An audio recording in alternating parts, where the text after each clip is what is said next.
Exodus 10. Then the Lord said to Moses, "Go to Pharaoh, for I have hardened his heart and the hearts of his officials, so that I may perform these signs of mine among them, that you may tell your children and grandchildren how I dealt harshly with the Egyptians, and how I performed my signs among them, and that you may know that I am the Lord." So Moses and Aaron went to Pharaoh and said to him, "This is what the Lord, the God of the Hebrews, says. How long will you refuse to humble yourself before me? Let my people go so that they may worship me. If you refuse to let them go, I will bring locusts into your country tomorrow. They will cover the face of the ground so that it cannot be seen. They will devour what little you have left after the hail, including every tree that is growing in your fields.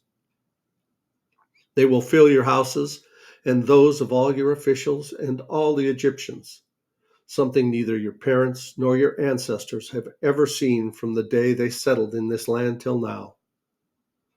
Then Moses turned and left Pharaoh. Pharaoh's officials said to him, "How long will this man be a snare to us?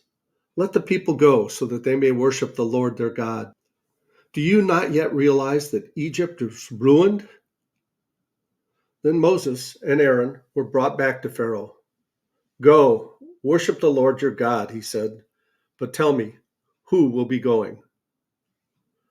Moses answered, "We will go with our young and our old, with our sons and our daughters, and with our flocks and herds, because we are to celebrate a festival to the Lord."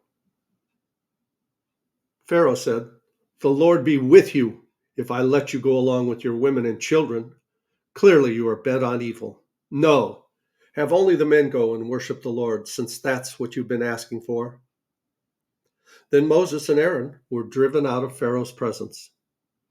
And the Lord said to Moses, "Stretch out your hand over Egypt, so the locusts swarm over the land and devour everything growing in the fields, everything left by the hail." So Moses stretched out his staff over Egypt, and the Lord made an east wind blow across the land all that day and all that night. By morning, the wind had brought the locusts. They invaded all Egypt and settled down in every area of the country in great numbers. Never before had there ever been such a plague of locusts, nor will there ever be again. They covered all the ground until it was black. They devoured all that was left after the hail, everything growing in the fields and the fruit on the tree. Nothing green remained on tree or plant in all the land of Egypt. Pharaoh quickly summoned Moses and Aaron and said, "I have sinned against the Lord your God and against you. Now forgive my sin once more and pray to the Lord your God to take this deadly plague away from me." Moses then left Pharaoh and prayed to the Lord, and the Lord changed the wind to a very strong west wind, which caught up the locusts and carried them into the Red Sea. Not a locust was left anywhere in Egypt. But the Lord hardened Pharaoh's heart, and he would not let the Israelites go. Then the Lord said to Moses, "Stretch out your hand toward the sky so that darkness spreads over Egypt. Darkness can be felt." So Moses stretched out his hand toward the sky, and total darkness covered all Egypt for 3 days. No one could see anyone else or move about for 3 days. Yet all the Israelites had light in the places where they lived. Then Pharaoh summoned Moses and said, "Go, worship the Lord. Even your women and children may go with you. Only leave your flocks and herds behind." Moses said, "You must allow us to have sacrifices and burnt offerings to present to the Lord our God. Our livestock too must go with us. Not a hoof is to be left behind. We have to use some of them in worshiping the Lord our God. And until we get there, we will not know what we are to use to worship the Lord."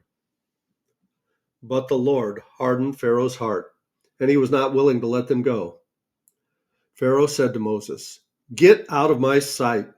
Make sure you do not appear before me again. The day you see my face, you will die." "Just as you say," Moses replied. "I will never appear before you again."